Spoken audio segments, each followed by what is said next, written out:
با سلام به یک شما بینندگان عزیز که در این سوپی صادق همراه ما هستید و در چند دقیقه دیگر خبرهای تازه را از من شالای گلخوجه از قرارگاه مرکزی رادیو زودی در شهر پراگ میشنوید. امروز پنجشنبه 30 می و امیدوارم که روز را خوب آغاز کرده باشید و روزتان با برار بگذرد.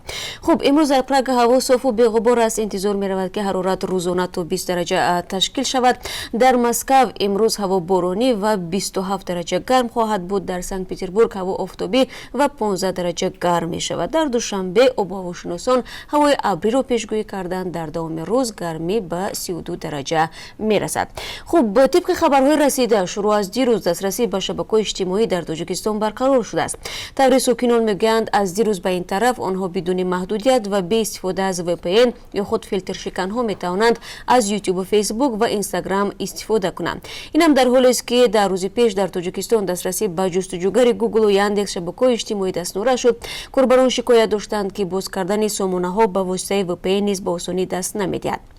دستنوره شدن شبکه‌های اجتماعی در تاجیکستان بعد یوشوبی شب 19 می در زندان شهر وعده صورت گرفت که در جریان آن 29 محبوس و 3 مأمور زندان کشته شدند. در آخر ماه اپریل امسال نیز شبکه‌های اجتماعی به مثل فیسبوک، توییتر، یوتیوب، واتساپ، وایبر و تلگرام در تاجیکستان بسته بود و حتی چند از سازمان‌های بین‌المللی از جمله سازمان امنیت و همکاری در اروپا از حکومت تاجیکستان خواستند که دسترسی ساکنان به سامانه‌های خبری و شبکه‌های اجتماعی را تامین کند. شام دیروز دونالد توسک پرزیدنت شورای اروپا وارد دوشنبه شد و او را در فرودگاه بین‌المللی پایتخت سیروجدین مهریدین وزیر امور خارجه تاجیکستان پیشواز گرفت. توسک سفر خود را به چند کشور آسیای مرکزی از تاجیکستان آغاز کرد. قرار است او امروز با رئیس جمهور عملی رحمان ملاقات کند. توسک و مقامات اروپایی همچنین با وضع پیری‌های پامیر شناس شده از بعضی مناطق دیگر هم دیدن میکنند. ولی از روی برنامه سفر توسک ملاقاتش با جامعه شهروندی تاجیکستان در نظر نیست، هرچند نمایندگان سازمان‌های اجتماعی میگویند که به او درباره وضع حقوق انسان و دسترسی به اینترنت و آزادی بیان گفتنی زیاد دارند. باید گفت که دونالد توسک نخستین دیپلمات بلندپایه اروپایی است که از تاجیکستان دیدن میکند و از همین نظر به قول همصحبتان رادیو آزادی دارای اهمیت سیاسی است. دونالد توسک پس از انجام سفرش در تاجیکستان به قزاقستان و ازبکستان میرود. وکیلان پارلمان تاجیکستان قانونی را تصویب کردند که با حکومت اجازه می‌دهد در شرایط جنگی مالکیت مردم را بگیرد و دسترسی آنها را به اطلاع محدود کند. بر اساس قانون درباره حالت جنگی که روز 29 می در مجلس نمایندگان قبول شد، شهروندان وظیفه دارند در صورت حمله کشوری به تاجیکستان به حمایت آن جلب شوند و مال و اموالشان را هم دریغ ندارند. برای اموال مصادره شده ساکنان از طرف دولت جبران پرداخت می شود. در بند دیگر قانون آمده است که دولت حق دارد در شرایط جنگی ارتباط تلفنی را قطع و مطبوعات را سانسور کند. امام علی صابرزاده معاون وزیر مدافع تاجیکستان که طرح قانون را با وکیلان آشنا می‌کرد گفت در حالت جنگی با مقصد مدافع دولت می‌تواند انشاءات و نقلات شخصانی واقعی و حقوقی استفاده شود. برای رعایت نکردن رجای حالت جنگی جوابگری مأموری و جنایی پیش بینی شده است. با گفته وکیلان مقامات حق دارند نه تنها در صورت حمله کشوری به تاجیکستان بلکه در صورت تهدید به کشور حالت جنگی اعلام کنند. در تاجیکستان فقط رئیس جمهور و پارلمان حق دارد حالت جنگی اعلام کنند. با گفته حقوقدانها قانون ناپور است و با ماده 30 کنستیتوسیون مخالفت دارد که میگوید سنزور دولتی و تعقیب برای تنقید منع است. باید گفت که در تاجیکستان تا حال هیچ مقامی درباره تهدید حمله مستقیم یا تجاوز به قلمرو کشور صحبت نکرده است. آنچه که تا حال گفتند درباره احتمالی صورت ناامنی از افغانستان ناآرام است که به گفته مقامات تاجیکستان و روسیه در مرزهای شمالی آن بیش از 5000 جنگجو جمع آمدند. به گفته نماینده وزارت مدافع هنگام اعلان حالت جنگی مقامات حق دارند فعالیت‌های جمعیتی روای شهروندان را محدود کنند و همچنین طبق قانون در حالت جنگی خرید و فروش سلاح و مشروبات منع می شود.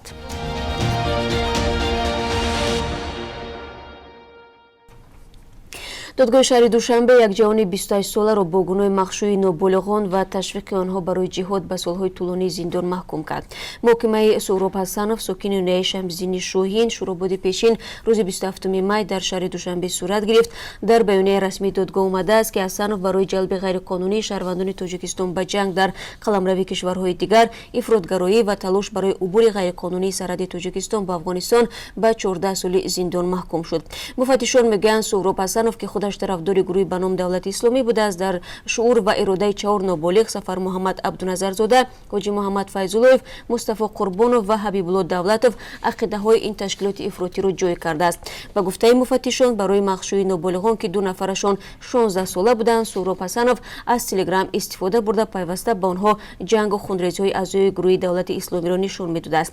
به قول دادگاه کار به جای رسیده است که روز 23 مارس سال 2018 سهراب حسنov 2 نابالغ را گرفته خواسته است یک جا با مقصد جهاد به افغانستان بروند، اما در راه بیماری که از نابالغان اوج گرفته است که آنها بعداً به دوشنبه برگشته و بعد این بازداشت شدند. خب اکنون رو میاریم به خبرهای بین المللی. دیپلمات‌های آمریکا و روسیه مسئله های را مورد بحث قرار خواهند داد که امکان می‌دهد سوریه به جامعه بین المللی برگردد.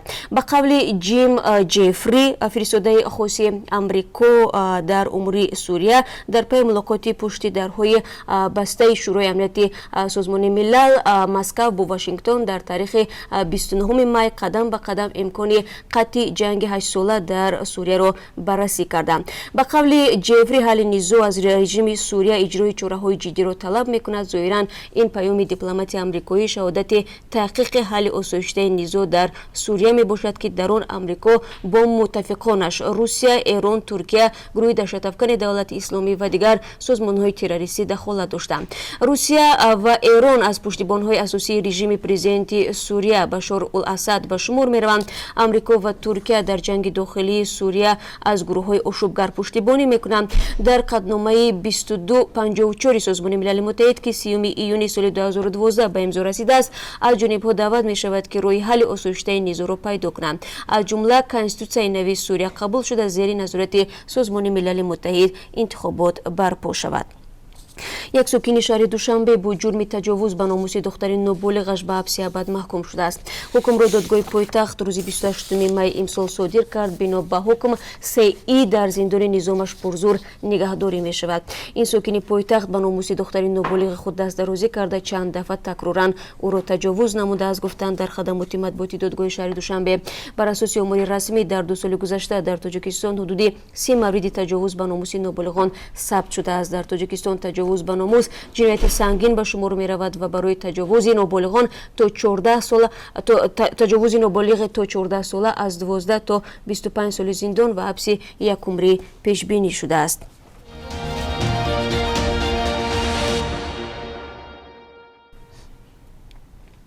قرار است شورای علمای تاجیکستان روز تجلیل عید رمضان را در تاجیکستان 1 ایون در پی جلسه این شورا اعلام کند. طی چند روز اخیر سوالهای ساکنان در این مورد زیاد است که روز عید کی فرا میرسد، 4 ایون یا که 5 ایون.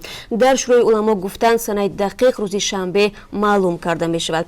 امسال در تاجیکستان ماه رمضان 6 می آغاز شد. در سال اخیر شورای علمای مرکز اسلامی تاجیکستان در مراجعه‌های رسمی به مردم تهیه دسترخوان با دبدبه و عیدگردک و گشتگذار کودکان در روز عید فطر را خلاف با شریعت و مذهب حنفی ارزیابی کردند و در روزهای تجلیل از عید فطر هر خانواده از صبح صادق دسترخوان خود را راسته درها را باز میگذارد و هر نفری اومده را با غذای گرم و شیرینی های دستپخت ضیافت میدهد. باید گفت که عید فطر یکی از 2 عید بزرگ مسلمانان جهان میباشد که آن همه سالت در روز اول ماه شوال تجلیل میگردد. عید رمضان در برابر عید قربان از مهمترین جشن‌های دینی در تاجیکستان به حساب رفته رسما روز استراحتی است. و فردا در تاجیکستان روز آخرین موسم بهاری دعوت به صف ارتش می باشد. این پاسخ به سوال کاربران رادیو آزادی است که از ما در این باره زیاد میپرسند. موسم دعوت از 1 اپریل آغاز شده، قرار است فردا رسما انجام یابد. وزارت دفاع تاجیکستان از پورا اجرا کردن نقشه دعوت بهاری جوانان به ارتش خبر داد. از جمله عارف جان ناظم سخنگوی این نهاد به رادیو آزادی گفت نقشه دیروز بدون هیچ مشکلی به انجام رسید. او گفت نقشه دعوت را نخست ولایت بدخشان، شهر دوشنبه، نواحی توبه و بعداً ولایت سوخت و ختلان برابر اجرا نمودند. طوری به نظر رسید این موسم دعوت با فرق از موسم‌های قبلی تنها با ابلاغ و یا جلب مجبوری جوانان به ارتش محدود نشد. گروه از ساکنان مناطق مختلف کشور شکایت کرده بودند که والدین آنها را به مقامات قدرتی دعوت کرده طلب نمودند که فرزندان مهاجرشان به خاطر خدمت در ارتش از مهاجرت برگردانده شوند. خب و یک خبر ورزشی هم داریم. دیروز در شهر باکوی پایتخت آذربایجان دسته چلسی با حساب 4-1 دسته آرسنال را شکست داده جام لیگ اروپا را به دست آورد. اکنون توجه هواداران اروپایی فوتبال به جام قهرمانان اروپا نگرانیده شده است که 1 ایون در شهر مادرید میان دسته های لیورپول و توتنهم دایر می شود.